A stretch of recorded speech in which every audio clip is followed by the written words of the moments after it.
especially the math. But becoming a trooper would get him the hell out of Somerset County, maybe as far away as Salisbury or Chestertown. Neither Dills nor especially mild-mannered Artie Marshall was ready for the exposure and the quicksilver reputations they were about to get, just like that on the afternoon of the 30th of December. A telephone call had come into their station house on Old Hurley Road. A couple of hunters had spotted something that looked suspicious over in West Crisfield on the way to camping ground on Tangier Island. The hunters had found an abandoned vehicle, a blue Chevy minivan. For the past several days, anything and everything vaguely suspicious immediately got associated with the big Washington kidnapping. That pattern had gotten old real fast. Dills and Marshall were ordered to check it out anyway. A blue minivan had been used to take the kids from the school. The afternoon was dying when they arrived at the farm out on Route 413. It was even a little spooky heading down the badly rutted dirt road onto the property. "Old farm or something back here?" Dills asked his partner. Dills was behind the wheel, doing about 15 on the muddy, rutted road. Artie Marshall preferred to ride shotgun, sans the shotgun. "Yeah, nobody lives here now, though. I doubt this amount to anything monumental, Chesty."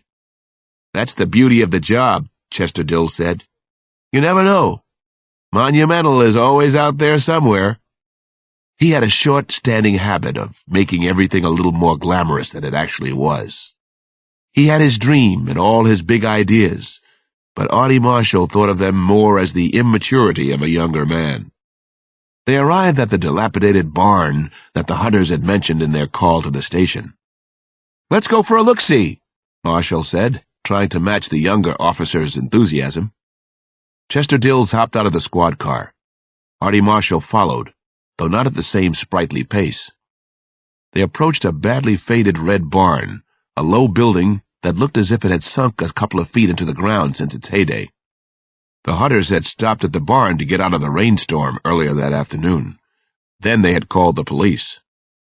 The barn was fairly dark and gloomy inside. The windows had been covered over with cheesecloth. Artie Marshall turned on his flashlight. "Let's have a little light on the subject," he muttered. Then he bellowed, "Bingo! Fucking Jesus!" There it was, all right. A big sinkhole in the middle of the dirt floor. A dark blue van parked next to the hole. "Son of a bee, Artie!" Chester Dills pulled out his service revolver. Suddenly, he was having trouble getting his breath. He was having trouble just standing there. In all honesty, he did not want to go up to the big hole in the ground. He did not want to be inside the old barn anymore. Maybe he wasn't ready for the troopers after all. "Who's here?" Artie Marshall called out in a loud, clear voice. "Come out, right now. We're the police. This is the Crisfield police." Christ. Artie was doing better than he was, Dills thought. The man was rising to the occasion. That got Chester Dills' feet and legs moving anyway. He was heading farther inside the barn to see if this was what he prayed to Almighty God it wasn't. "Point that lamp right down in there," he said to his partner in crime-solving. They had come right alongside the hole in the ground. He could barely breathe now. His chest felt as if it were constricted by a tourniquet. His knees were knocking against each other. "You okay, Artie?" he asked his partner. Marshall beamed the flashlight down into the dark, deep hole. They saw what the hunters had already seen.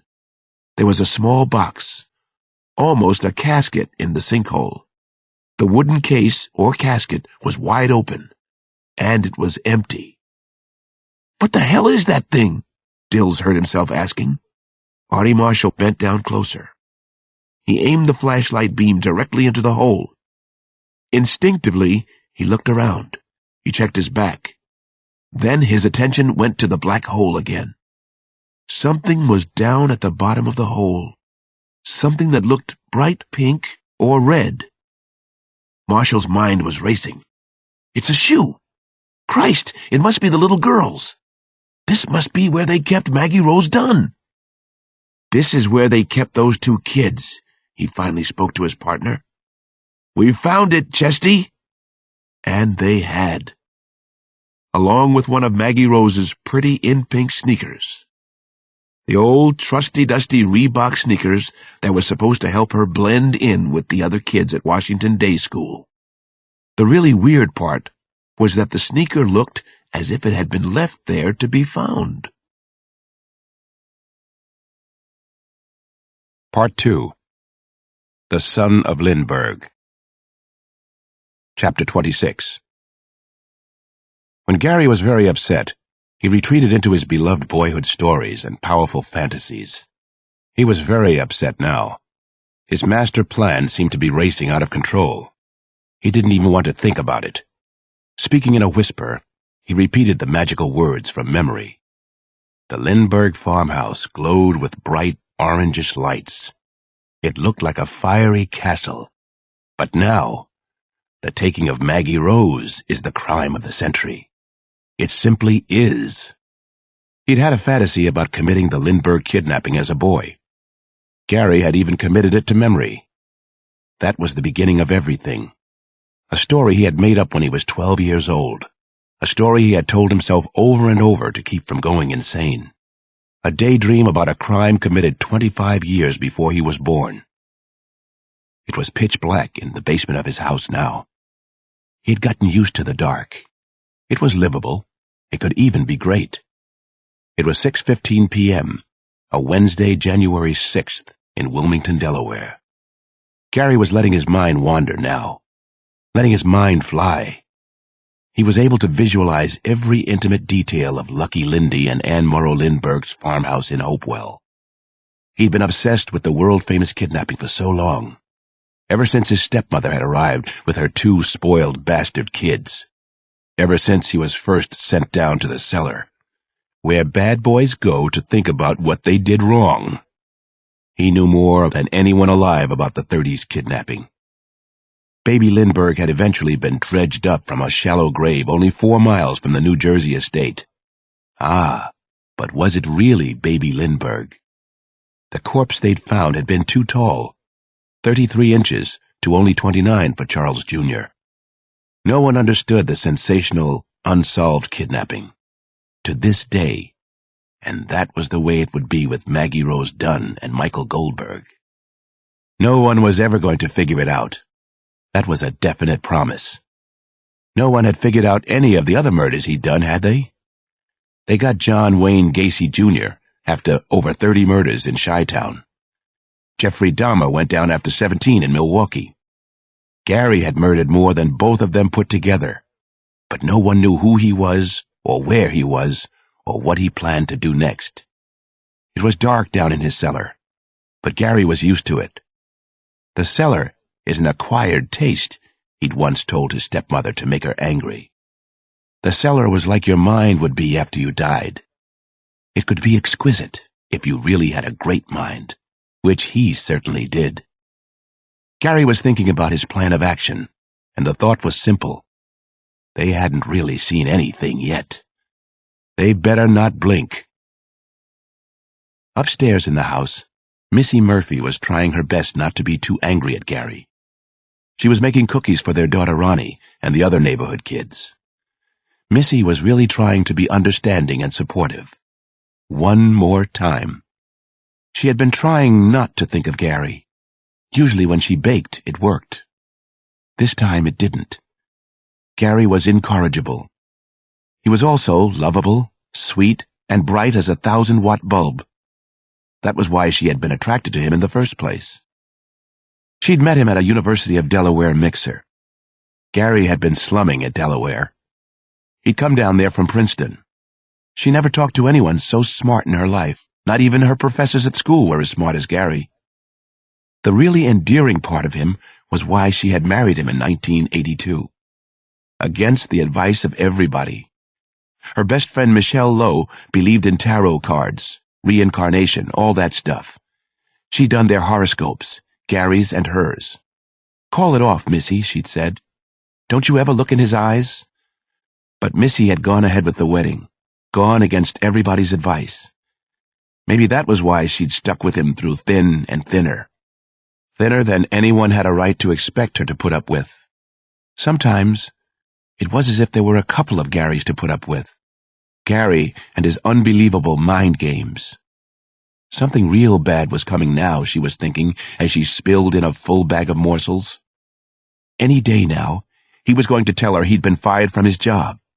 The old, awful pattern had started up again. Gary had already told her that he was smarter than anybody at work. Undoubtedly, this was true.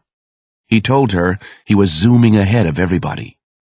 He told her his bosses loved him. This had probably been true in the beginning.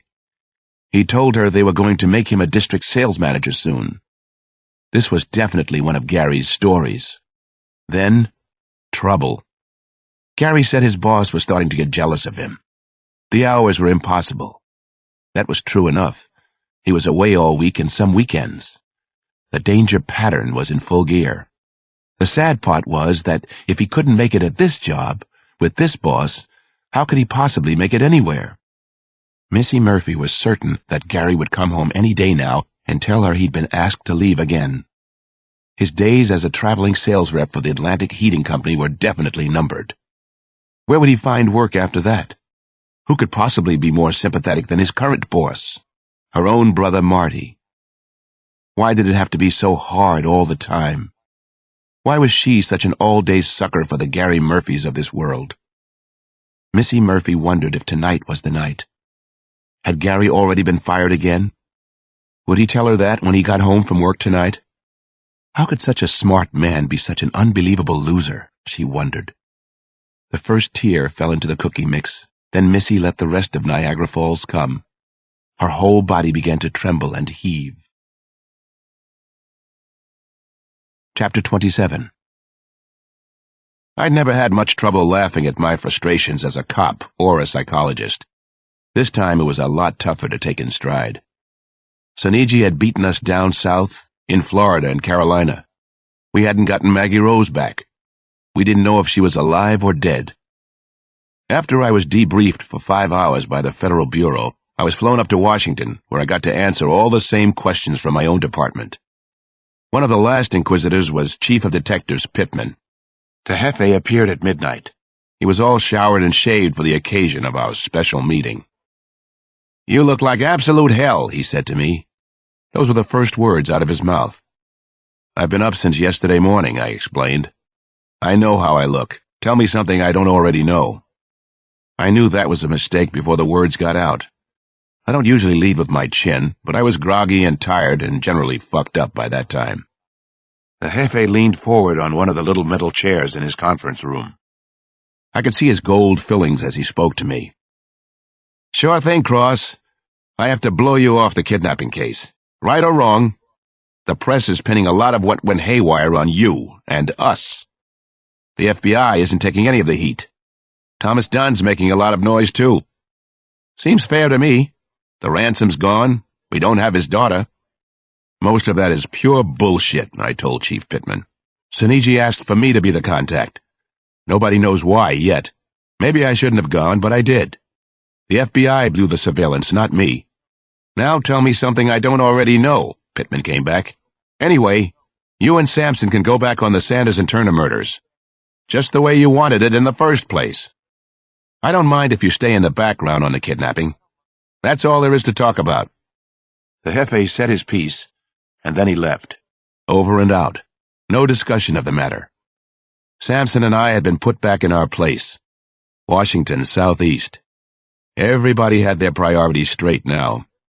The murders of 6 black people mattered again. As we passed by, I glared back. I'm a good glarer, too. Finally, we arrived at the cell block where Gary Soniji Murphy was still being kept. Soniji Murphy's cell, the entire corridor was well lighted, but he squinted up from his cot. It was as if he were peering out from a darkened cave. It took a moment for him to recognize me. When he finally did, he smiled. He still looked like this nice, small-town young man. Gary Murphy. A character out of a 90s remake of It's a Wonderful Life. I remembered his friend Simon Conklin telling me how Gary Murphy could play any role he needed to. It was all part of his being in the 99th percentile. "Why did you stop coming to see me, Alex?" he asked. His eyes had an almost mournful look now. "I had nobody I could talk to. Those other doctors don't ever